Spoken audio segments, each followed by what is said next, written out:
নমস্কার, সনাতন ধর্মকথা চ্যানেলে আপনাদের সবাইকে স্বাগত। আজ ফাল্গুন মাসের ২৭ তারিখ, বৃহস্পতিবার, কৃষ্ণপক্ষের নবমী তিথি। মহাভারতের সভা পর্বের ৩য় অধ্যায়ের প্রথম অংশ, সভা নির্মাণের উপযোগী দ্রব্য সংগ্রহ পর্ব শুরু করব। নারায়ণং নমস্কৃত্য নরং চৈব নরোত্তমং দেবীং সরস্বতীং ব্যাসাং ততো জয়মুদীরয়েৎ। ঋষি বৈশম্পায়ন বললেন, মহারাজ, ময়দানব তারপর অর্জুনকে বললেন, হে মহাভাগ, আপনাকে আমন্ত্রণ করে এখনই বিদায় নিচ্ছি, পুনরায় ফিরে আসব।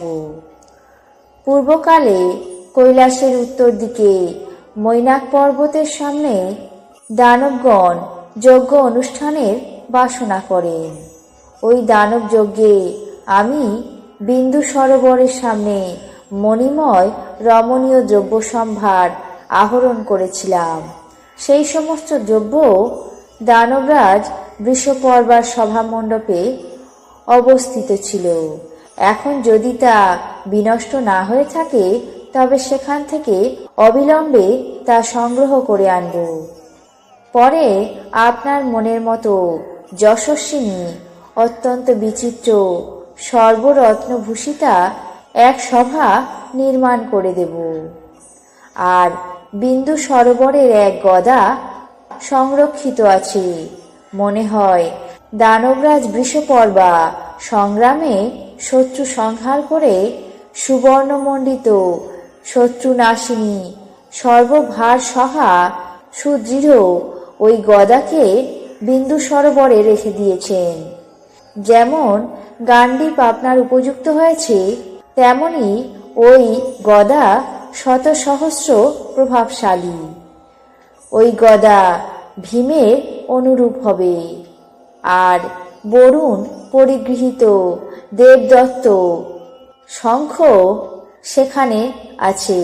আমি এই সমস্ত বস্তু নিয়ে এসে আপনাকেই প্রদান করব। তারপর ময়দানবের কথা শুনে অর্জুন তাকে বললেন, তথাস্তু। ময়দানব অর্জুনের কাছ থেকে বিদায় নিয়ে পূর্ব দিকে প্রস্থান করল এবং কৈলাসের উত্তরাংশে মৈনাক পর্বতের সামনে মণিমণ্ডিত হিরণ্ময় এক পর্বত দেখতে পেল। সেই স্থানে রমণীয় বিন্দু সরোবর রয়েছে। রাজা ভগীরথ ভগবতী ভাগীরথীর দর্শনের জন্য সেখানে বহুকাল বাস করেছিলেন। প্রজাপতি ব্রহ্মা সেই স্থানেই অত্যন্ত উৎকৃষ্ট শতযজ্ঞ অনুষ্ঠান করেন। মণিময় যূপ ও হিরণ্ময় চৈত্য সকল দৃষ্টান্তরূপে সেখানে রক্ষিত নেই। কেবল সেই প্রদেশের শোভা দর্শনের জন্যই নির্মিত হয়েছে। দেবরাজ ইন্দ্র যজ্ঞ অনুষ্ঠান করে সেই স্থানে থেকেই সিদ্ধি লাভ করেছিলেন। ভগবান মহাদেব সেখানে প্রজা সমস্ত সৃষ্টি করে শত সহস্র ভূতগণে উপাসিত হয়েছিলেন। নর, নারায়ণ, ব্রহ্মা, যম, স্থাণু এরা সবাই সহস্র যুগ অতিক্রান্ত হলে সেখানে যজ্ঞ অনুষ্ঠান করে থাকেন। বাসুদেব ধর্ম সঞ্চয় করার জন্য শ্রদ্ধাবান হয়ে অবিচ্ছেদে বহু বৎসর সেখানে যজ্ঞ অনুষ্ঠান করেন। কৃষ্ণের সুবর্ণ মালা অলঙ্কৃত রূপ এবং শত সহস্র সংখ্যক ভাস্বর সেখানে রমণীয় শোভা পাচ্ছে। ময়দানব সেই স্থানে উপস্থিত হয়ে দানবরাজ বৃষপর্বার অধিকৃত স্ফটিকময় সভা নির্মাণের উপযোগী সমস্ত দ্রব্য সামগ্রী, মহতী গদা, দেবদত্ত শঙ্খ, কিন্নর এবং রাক্ষস সংরক্ষিত সমস্ত ধনসম্পদ গ্রহণ করল।